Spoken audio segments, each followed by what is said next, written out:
Welcome to a new teaching video. In today's video, I'll explain the very basics of auto insurance. I've worked in the insurance industry for over 7 years, and till this day, I still have to explain the very basics to customers of all ages. So I'll explain and also give examples. So let's begin with the very basics of liability, what is highlighted here in yellow. So liability is always for the other driver, not for ourselves. So for example, if you are at fault, you hit somebody, liability kicks in. If you accidentally hurt somebody in that accident, that person can get up to $30,000 if they have bodily injury. If there's more than one person in the vehicle, regardless of how many people are in the vehicle, $60,000 is the limit. Now, property damage, if you see here, it's $25,000. So that's the limit. So if you hit a vehicle that's more than that, you are responsible for the difference. So let's talk about full coverage. This is the part that the bank cares about when they refer to as full coverage. So comprehensive and collision, that takes care of the vehicle, that protects the vehicle only. So comprehensive is any type of weather-related incident, vandalism, theft, you hit an animal on the road. Collision is used whenever you have an at-fault accident. So if you have an accident that was your fault, collision kicks in.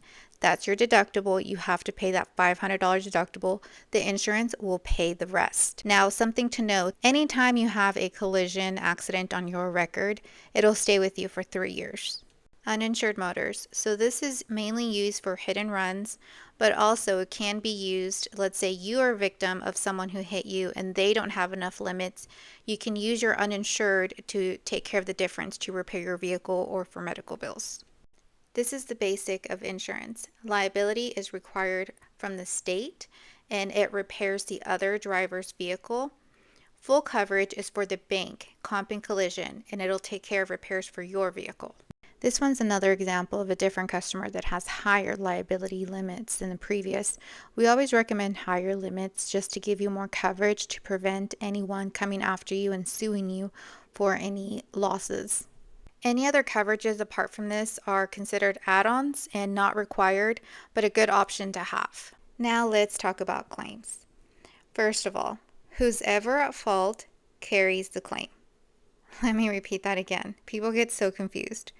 Whoever caused the accident, that person's insurance carries the claim.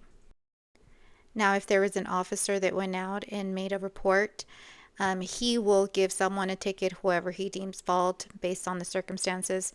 If there was no police officer that went out there, then your adjuster will have to make that decision based on the facts. This example that we're looking at now, if you notice the white car hit the black car, he is trying to get out of it quickly, so he offers to pay out of pocket. That is entirely your choice. It's not illegal, but you have insurance for a reason. It's always best to go through your insurance. Now, I've seen this exact same example in real life, and it goes bad for the white car because he paid out of pocket, but she can still go back and file against him. Another helpful tip if police officers, for whatever reason, can't go out to the scene. So in that scenario, we always suggest to take a lot of pictures and videos from different angles just to give the adjuster a better view of everything that happened. Last tip I want to include is how important uninsured motors is. It's one of those coverages that are optional, but it's so helpful. I've seen customers be saved by this coverage time and time again. So this is helpful for a hit and run, obviously, but also if the party that caused the accident doesn't have enough liability limits to cover your cost, then you can use your uninsured motors. There's a $250 deductible. And unlike the collision, uninsured motors claims do not stay on the record. They don't count against you. At the end of your uninsured claim, the company, your insurance, will file subrogation against the other insured to try to recoup your $250 deductible. You made it. That is everything.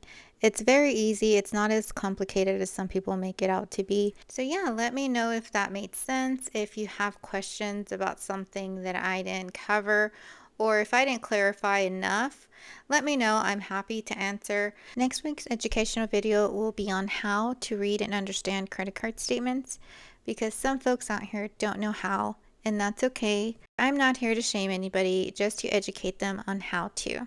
Like and share this video with others that might find it helpful. Hit that notification bell for weekly videos. Till next week. Bye guys.